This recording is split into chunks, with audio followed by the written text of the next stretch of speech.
What's up? It's ADR back with ADR Sports TV and you with your boy ADR. I'm here with my dog Echo. He'll be in some of the videos featuring. He's a new pup of the house. And so we're gonna involve him with some of this stuff. We're gonna try and continue with some of this content in 2026, be more consistent, upload, do the shorts, do those trick shots and stuff like that on my channel. And we will continue doing some football content on the Carabao Cup, the FA Cup, the Premier League, and the Champions League. And also, if you don't know, I am an Arsenal fan, so any team that I talk about, I'm just talking about pretty much from an objective opinion, and we're going to go from there. All right, today what I do want to do is briefly touch on a couple different teams and a couple different opinions because I haven't been around. I don't want to just stick on the result today, the big result, which is Manchester United, obviously, versus Leeds. They tied 1-1. And they just didn't look well. They didn't look good. They didn't look progressive. They look scared. And it seems to be a trend with a lot of the teams in the Premier League. Now, I haven't been able to keep up with the content because I had my third baby last year. Thank the Lord, she came out. She's all healthy. She's good. She's about to be 1. So now I can start hopping back on this content. But the thing is I've noticed with a lot of the teams is the playing style is very similar. With a lot of the top teams, I should say. Top teams, right? The Premier League has been extremely fun this year because we're seeing a lot of the teams that we wouldn't see provide the fights that they're doing in the previous years from the teams that have come up from the Championship. They're starting to really light it up in the Premier League. Sunderland, for example, Leeds again stealing points from Manchester United. Dominic Calvert-Lewin, who's picking up pace for them. And then, Burnley's kind of struggling a little bit. They seem like they can't be bothered. And Wolves picked up their first win of this 2025-2026 season. So hopefully their 2026 is better than what it was. Wolves is a weird team. They just seem as though they have players, but something's just off. They just maybe need a striker. I haven't watched too many of their games, but when I see them play the bigger teams, it looks like they're up for it. I'm curious, and I'll probably do some research on how they play against the smaller teams, just out of curiosity to see if they are more defense-minded, if they're attacking, if they're catching people on the counter, what their style of play is, right? Because Brentford has gone to what their style of play is, Bournemouth, these teams, but it seems as though, they're lacking what their style of play is in a consistent manner. But my biggest thing that I wanted to talk about in this video is how I feel like a lot of the teams are doing a lot of the same strategies.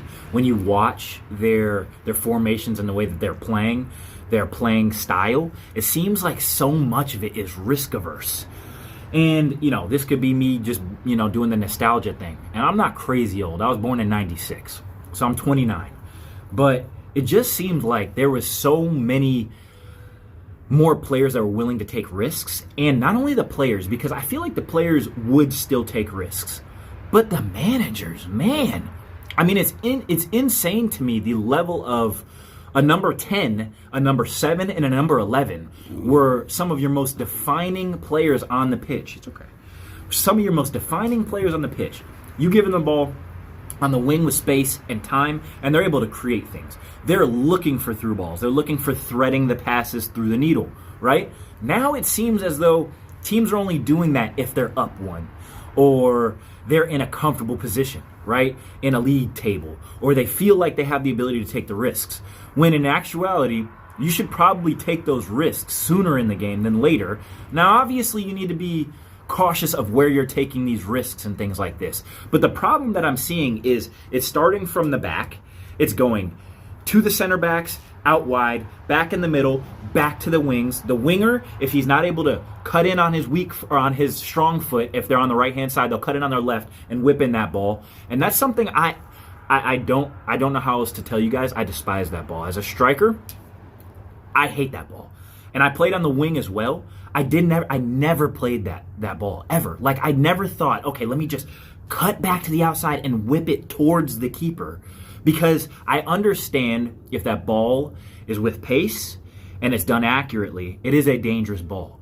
But it seems as though teams are now settling for that. That is that's our XG. That's our ability to get the ball in the box to then score off of that. When in actuality, it should be, and I don't know if it's the coaching. I don't know if they're not teaching the wingers anymore on how to defeat the defender that they're going against to then progress the ball and get it into the box, to then be able to do a cross on the ground instead of just willy-nilly. There's 6 defenders in the box, you have 2 attackers, and you're trying to hit them. That is like the new trend right now. How about we do some fakes? We do some deception. We get them off balance, and then you're trying to look for an opportunity to penetrate on the wings, right? And then same thing from the midfield. It used to be where you'd have the number 10s get the ball, and they would look for the passes to thread the needle, but then they would also, on top of that, be able to run with the ball throughout the midfield. Be able to take a couple guys out. Ooh, got past you. We're taking 2 guys out of this on a dribble, right? But it seems like everything is so, hey, look, risk aversion. If we keep them to 0.5 XG, then we have more likelihood and statistical chance of winning the game, right? And I am pointing a little bit towards Arteta and Arsenal, and that's because they're my team, and it pisses me off a little bit. They're in first, so I'll send another video about how I felt about them. The reason I haven't put out so much content regarding them is because I feel like everybody's biting off of Arsenal's content this season because we're doing well. And some of the things I'm just seeing are just ridiculous, but that'll be a separate thing in a separate video. But I just feel like the patterns of play this season are just very predictable for the teams that are supposed to be doing well and spent money to be doing well. The problem is, for me, is I feel like the teams, like even Bournemouth, if you watch Bournemouth versus Arsenal, the passes that they're trying to make through the midfield to cut the lines, I feel like are more defining than the Chelsea, Manchester United, Arsenal, even Manchester City. It just seems like when they run out of ideas, the last case scenario is to just send a cross in when 2 of your attackers are in there, and these teams have defensive lines set back. Now, I understand these teams, I get it that they are having a line that's dropping back, right? And in some cases, that is difficult, right? I don't want to sit here. I play professionally. Again, if you're new to the channel, I played professionally. I played here in the U.S. Division 1 and then professionally after that.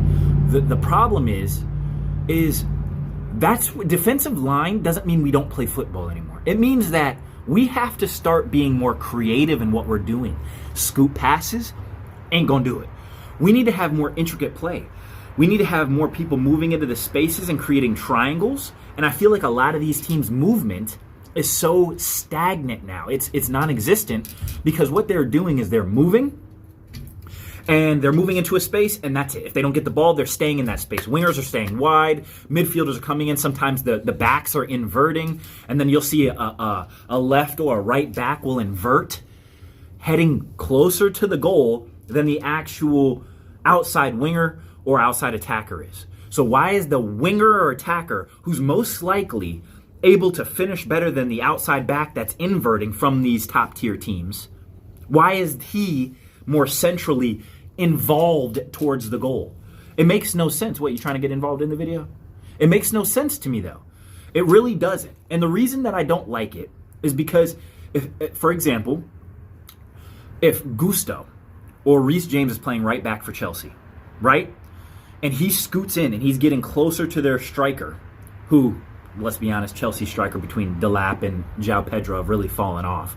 But if they get closer to him, now granted, Reece James can finish, but would you rather have Gusto up there, or would you rather have Cole Palmer closer to that? Now granted, I'm just using this as an example. I don't necessarily know if this is how Chelsea is doing it, but I am saying that a lot of the styles of play are way too similar. Up, back, U-shaped football. It's crazy. And it seems like the midfield battles are ran, but it's more of defensive midfielders now that are running those battles. It doesn't seem like it's the 8s. It doesn't seem like it's not even the 10s at all, right? So, you see a couple guys from Crystal Palace, I believe is Wharton. He plays in that 8 position, 6'8". He's kind of floats, but 6'8" position, he kind of runs the games. I mean, we see some players that are running some games. No biting. And to me, I just feel like the Premier League is it's not the players. And we're complaining about the players. I see a lot of fans bringing this up. It's the players, the way that the players are doing stuff. It's really the managers and the way that they're controlling the players. And it starts from the youth development, 1 touch, 2 touch, play, pass, move, keep it simple. This keep it simple thing really, really needs to stop. Back in the day, you're taught to keep it simple in the first 2/3 of the pitch. Your back line and the midfield. trying to progress is where you're safe. Okay? The problem is now is we're taking the riskier opportunities at the keeper. Keepers are splitting lines between them to get to the midfield, but the midfielders aren't splitting lines to get to the strikers. That's what we're doing now. It's bass-ackwards. It makes no sense. But that's really what I wanted to talk on this video for. First video back in a little bit, and this is just something I've been noticing, the trends of play style. What do you guys think? Let me know down below. Let me and Echo know down below what you think and how your team is playing this season. Let me know down below what team you support and how they're playing. If you think it's your manager or the players, your recruitment, different things like that. I've been ADR. I'm going to release some more videos today and this weekend. Well, not this weekend, and this week, and we'll continue on from there. Like, share, subscribe, share with your mama, your daddy, your friends, your uncles, your cousins, everybody you know. I appreciate you guys. Have a good one. Peace.